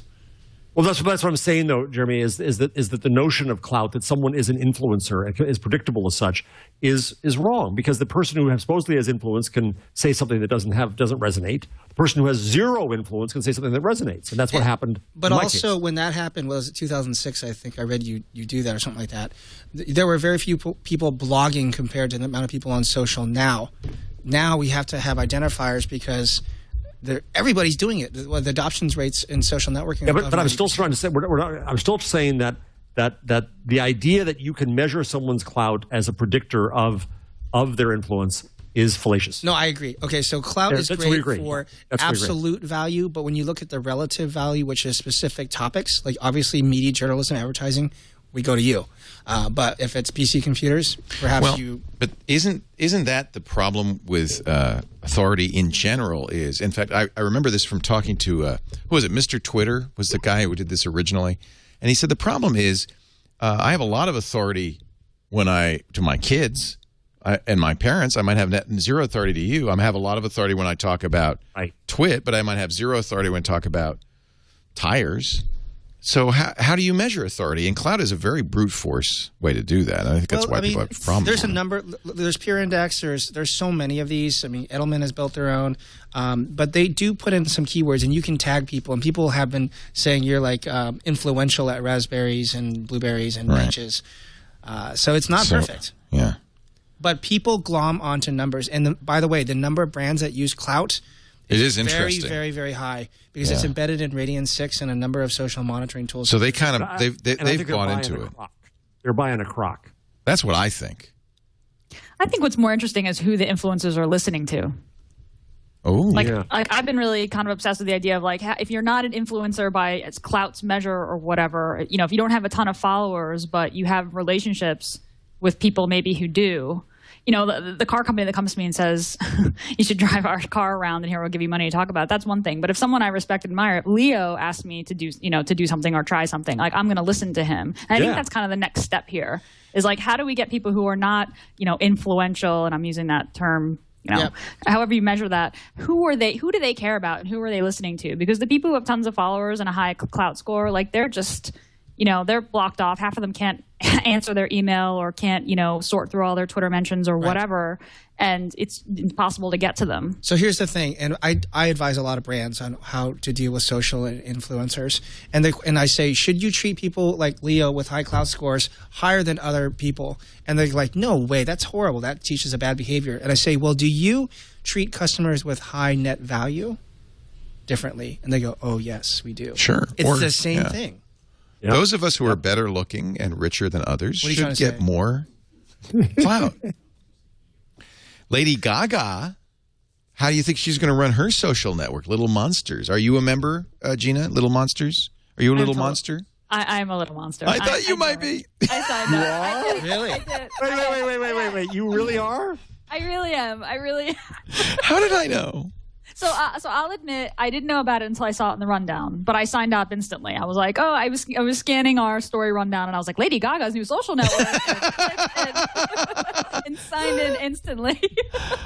Oh, so it's at a beta. Tell me what it looks like. Well, let's do it. It looks a lot like Pinterest. Interestingly, you can sign in with either your Facebook or your Twitter account, and then it asks you for a little more information, your birthday, maybe your name. What's the address? It's littlemonsters.com. Oh. Yeah. That's what she calls her fans, is Little Monsters. Right. That's what she calls her fans. And it looks, the primary UI looks very similar to Pinterest in that it's like, it's photo based. And, Gaga is your friend, by default. So you kind of, when you sign in, you see, right. Gaga is the upgraded Tom. And you just see a lot of images from Gaga, which is, as a fan, that's what I want. But there's a chat on the sidebar. And it looks cool. I don't know that I'm going to spend a lot of time here because it's very Gaga centric. Is it media consumption or is it for social interaction? What are you using it for? It seems like, well, like I said, I only signed up a few hours ago, so I haven't spent a lot of time. But it seems like this is for fans to meet one another and chat. So there's live chat on the sidebar, and then there's you can share links and images. A lot of stuff about sort of all of Gaga's. So things, if this bullying works, and fashion. If this works, the other artists are going to do this. That's the question. This replaces somebody's going to white label this, and this replaces MySpace or Ning. This probably was the idea behind Ning. Right? Something like this. Right. Create your own social network. Owns this versus going through a platform. Right. So this could become white label. This isn't so very different from what you might create on a MySpace page either, right? I mean, formerly known as. It's very much like Pinterest. That's interesting. How it does look like Pinterest, but there's like the gay monsters group, there's like the Brazilian monsters group, and you can click on one of those in the right sidebar, and you can start to chat. This is really a lifestyle social site. Yeah. So I wonder, is this the next big thing for not just for Gaga, for artists? For Gaga you have to have fans. massive following for this to work. She does. Yeah, she does. Yeah. But you have to gather around. You have to gather around something common. That's what she's not just music. It's very Glee-like, right? It's losers like us. It's an affinity group. Yeah, it's fashion. It's culture. Right. It's dance. I mean, it's lifestyle. It's affirmation. Yeah. Right. It's support because her anti-bullying efforts. I mean, Gaga is a whole thing.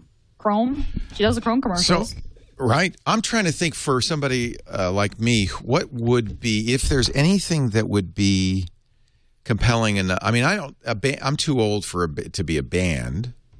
I guess if you were an NFL, if you're a fan of the 49ers, there's people who would do that. But you can't imagine something like this, like TWiT having its own. I'm not suggesting that TWiT build its own social network, but you couldn't imagine sort of a personalized site like this for TWiT. Well, we've got a forum. We've had things kind of like this. The chat room is that. Isn't this really just a forum, more modern with more media features? But really, ultimately, it's a forum, isn't it? It's a community. It's not a forum. Well, a forum is a community. Forums. It's a forum is a tool for a community. Community are groups of people. I think Leo's saying it's a forum for the community here. Sure. He's a convener of people who have similar geeky interests. What is? I don't even know what our forum is. Is it TWiT Commons? .twit.tv? Does anybody know? I haven't used it. Army? No, it's commons.twit. I think it's commons.twit.tv. Let me see. No, I don't even know. Ben Fransky, our moderator, was here. He said, you guys don't have a link on the front page anymore to us. It's towncommons.twit.tv. And this is actually used to be very active. If we made this more Pinteresty, it would be very similar to what Lady Gaga's doing, right? More Pinteresty. People come here for tech help mostly. That's where most of the posts are.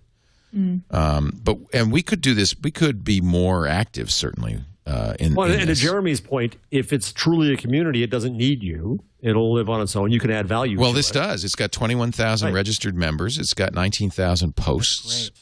Wow. So just about every single person has post something. And it's completely neglected. I'm sorry to say. I thought, foolish me, forums were dead. I thought, nobody uses forums anymore. And then Gaga comes along, and that's really just a forum. I'm telling you. That's what that is. Media sharing. I don't think that's... Yeah, well, it's dressed up. Yeah. Well, what do people do a lot of on forums? Put pictures. Yeah. Look at, what is it, B/B? It's pictures. 4chan is a forum. It's pictures. Reddit's a forum. We're going to do subreddits. Cool. For all of our shows. In fact, this show will have has a subreddit. Okay. We just haven't started promoting it. When should I start promoting that, Chad? Let me hear back from Greg. You know what we're looking for this is eventually we will want community moderators for all of this. So if you love Twig or Twit or MacBreak Weekly, TNT already has a subreddit. We would love it if you'd get, and you're a Redditor, you're really into Reddit, and you know how to use all this stuff. We would love to get you involved. So just think about that. I think these have never gone away, but they are. And so when I look at what Gaga's doing, I go, that's, it's. Look, I was a member of The Well in 1984. Which is for sale now for sale, yes. Yeah, sad to say. Why don't you buy it, Leo? $10. Why don't you buy it? How much? Well, because I don't want it. What would I do with it? It's a text. It's a forum.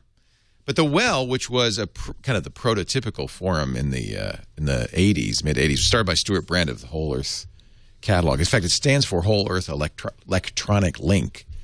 Was the first place I experienced the internet. You could drop through the bottom of the Well user interface to a command line, and then you could run Lynx or Gopher or Archie and Veronica, and that's how I saw the internet the first time.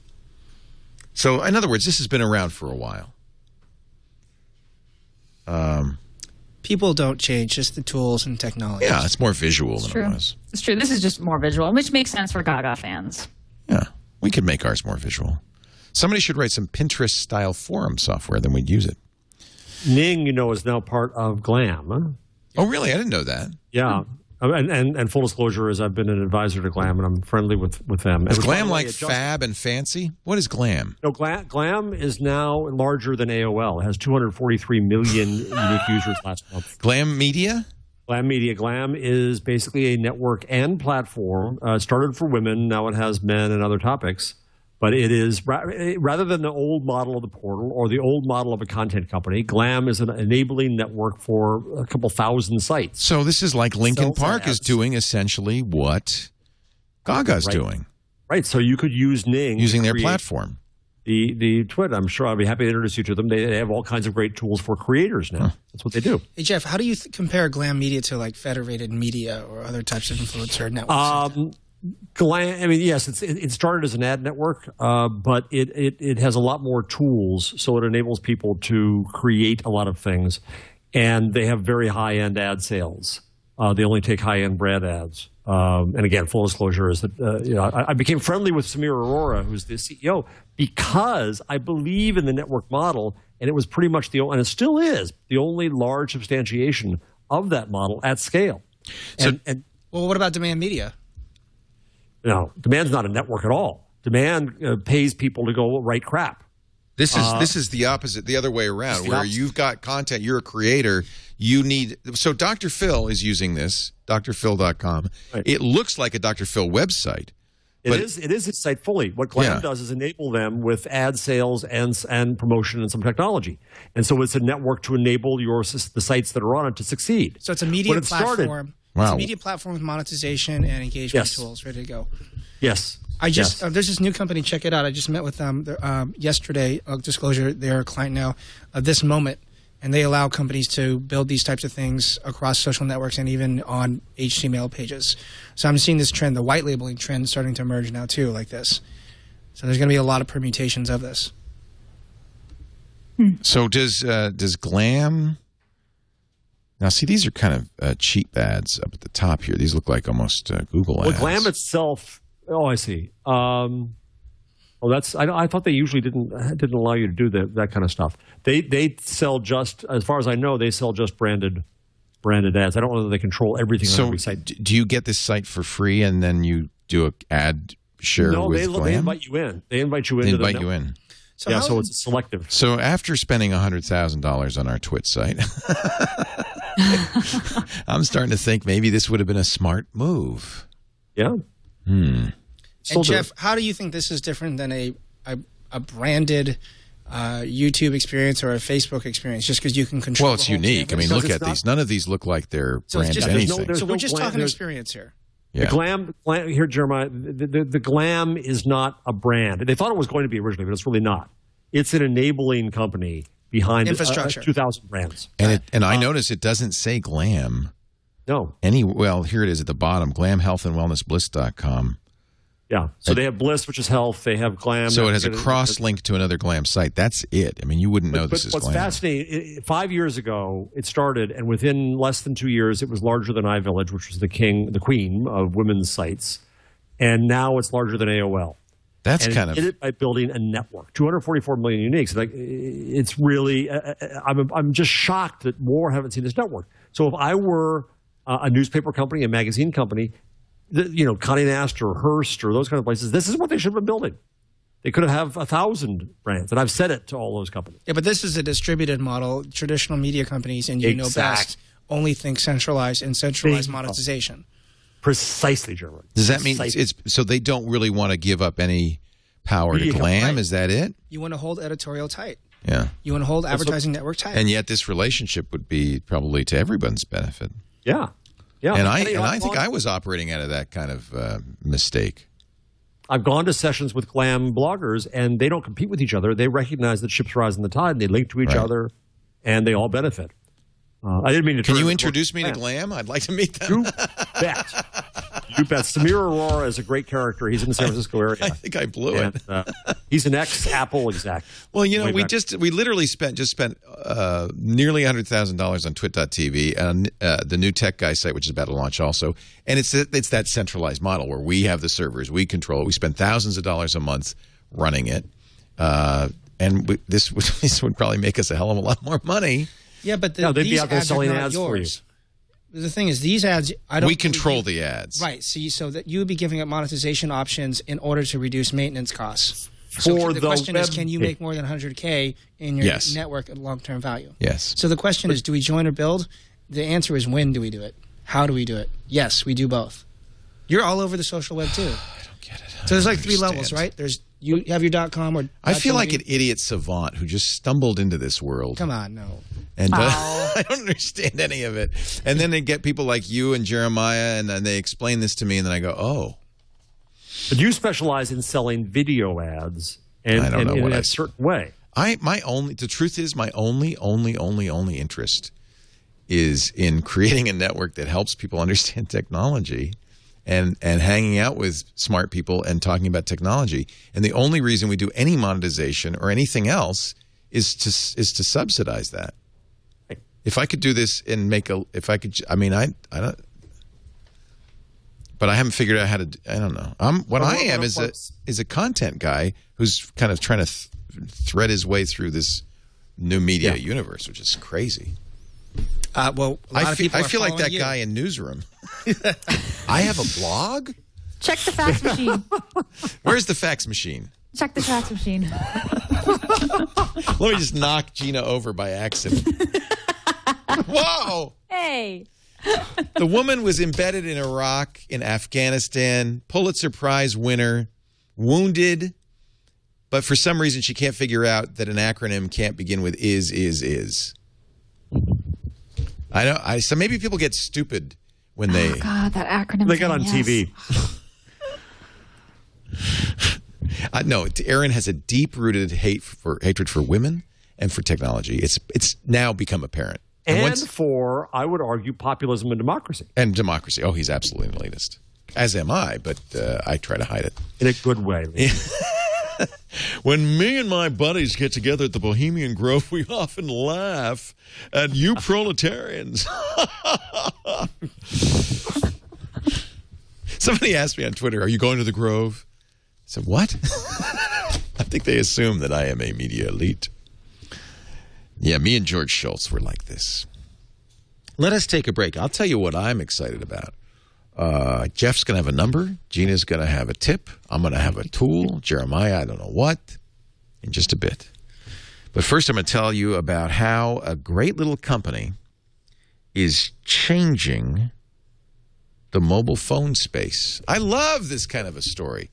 Elliot Noss, who heads Two Cows, does hover.com, which has really kind of created a new way to do domain registry. He's trying to do the same thing with Ting. I love this. The idea is you get billing clarity. You know exactly what you're getting and what you're paying for it. You get great usability, a great interface, big savings at Ting, Ting.com. This is a phone company. They're on the Sprint network. So if Sprint works well for you, then Ting will work great for you. And I invite you to go to ting.com/twig and try the savings calculator. So you'll bring your phone bill to that, and then you can say what your phone bill is and then compare it to the Ting plans. Now, here's what I like. These plans are just serving suggestions, and they are in no way binding. So you say, well, but I'll give you an idea of how it works. I'm going to have, let's say this is a family of 4. We got 4 phones, and I'll show you where the phones are in a bit.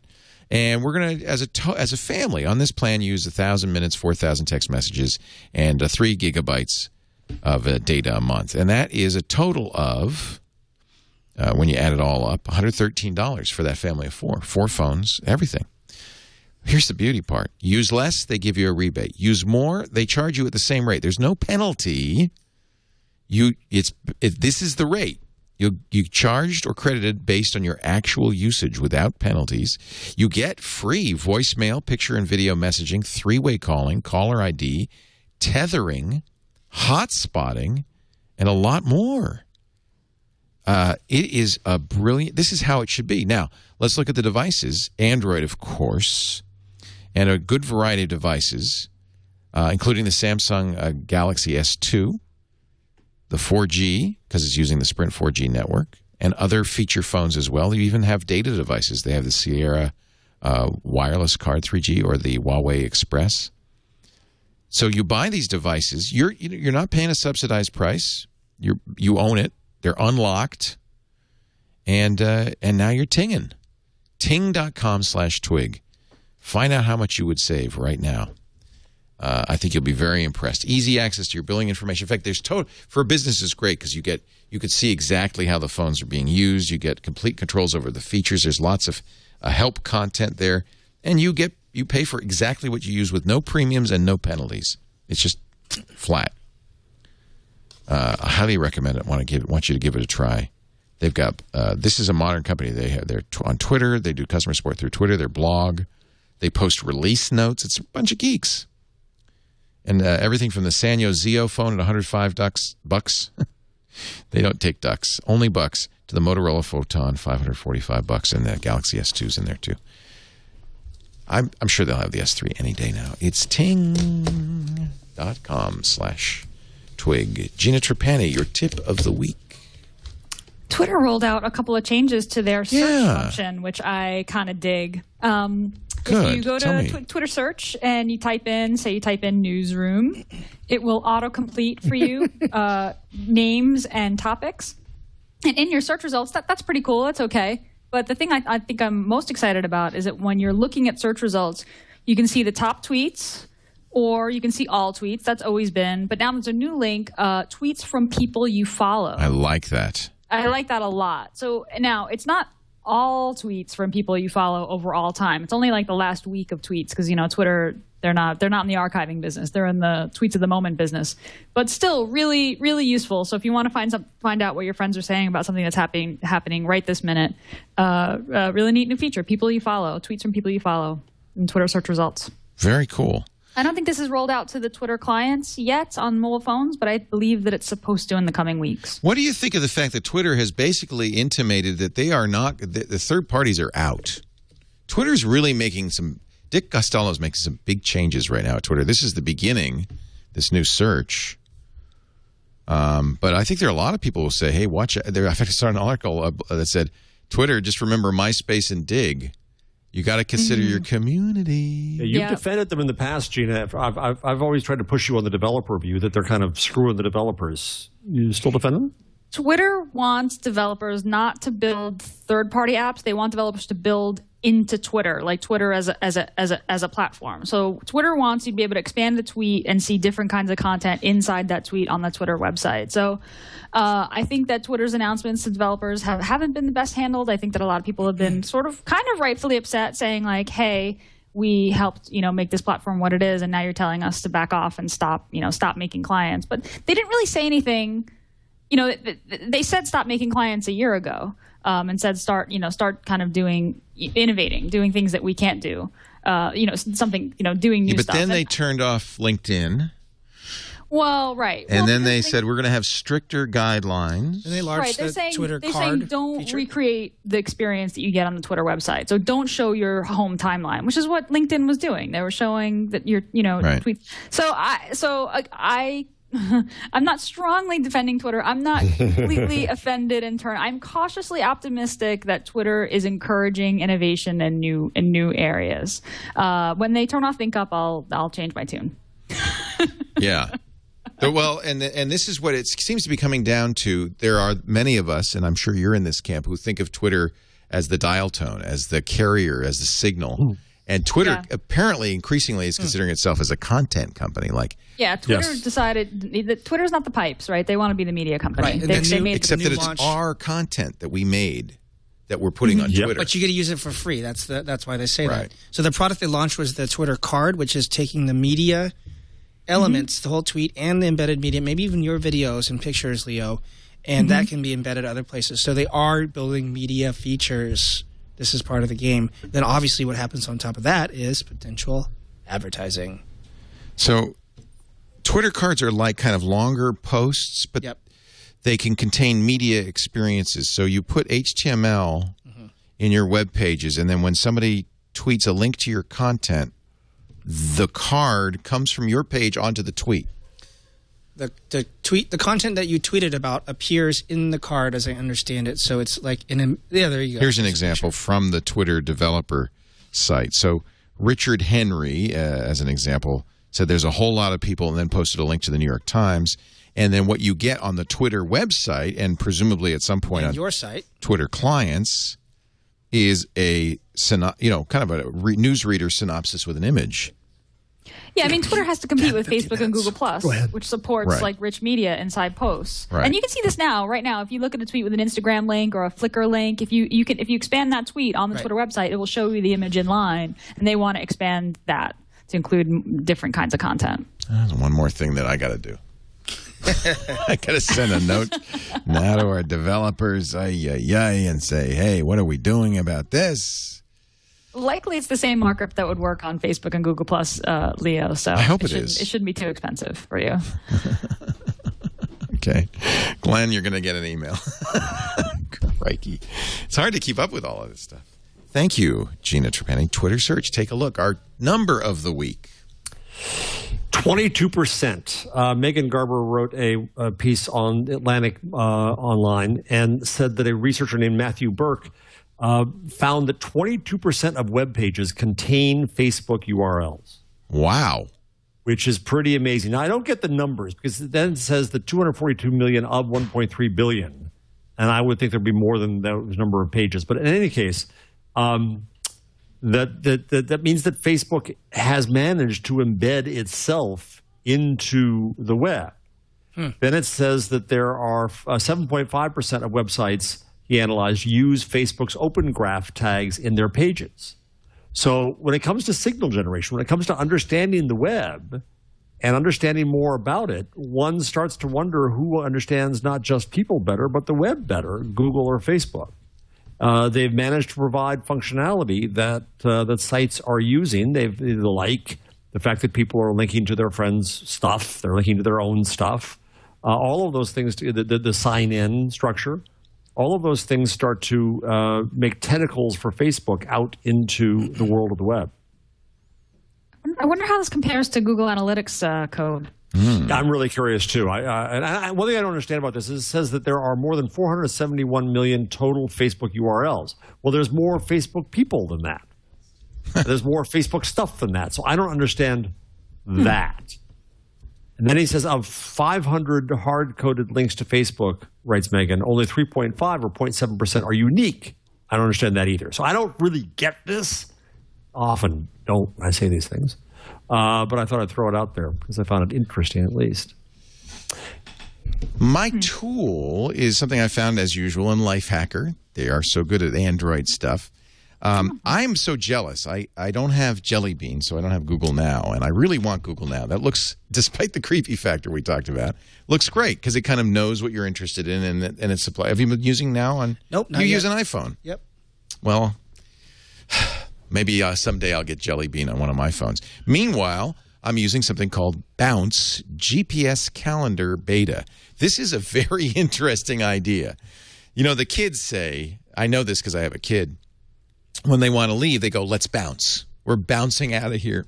Do you ever say that, Gina? I'm actually a little too old for that one. Yeah, I'm going to bounce. Yes, I know what it means. You've heard people say I'm going to bounce. Let's bounce. So here's my problem. I'm always late for everything, as you may have noticed. I'm late right now. We were supposed to start triangulation 8 minutes ago. That's okay. We're going to. Any minute now, Nolan Bushnell will be on this set. But I know Nicole. So this is why you're going to like it that I got this program, except it doesn't help with this. Bounce knows where you are, knows where you're going from your calendar, and lets you know ahead of time. It's time to leave if you want to get there on time. Is that wild? That's cool. So it uses Google Calendar or Microsoft Exchange, provides a reminder before you need to leave. You can configure it, so I can say, let me know 30 minutes. For each trip, add 10 minutes to my travel time, or less or more. It runs in the background. It doesn't have really much of an interface. But what you'll want to do on your calendar is put addresses for all of your stuff, and then Bounce will tell you 10 minutes before you have to be somewhere, you got to leave now. Wild app. It's free, and they say it's going to receive frequent updates that eventually they want to. It's Google. This is one of the features of Google Now, appointment reminders, but eventually they're going to do a lot more. It does use your GPS, your calendar, and by the way, it checks traffic data so that it will add some time if the traffic is bad. Now, unfortunately, my commute is just to the other side of the studio, so not going to be much help for what that. I do for you. An hour and a half, really, Jeff? Minimum. Wow. Minimum. Gosh. And that's so you can live in the country? The kids got addicted to oxygen. What can I say? Damn. When they grow out of that, are you going to move back to the city? Yeah. Then my wife got addicted to it too. So, yeah.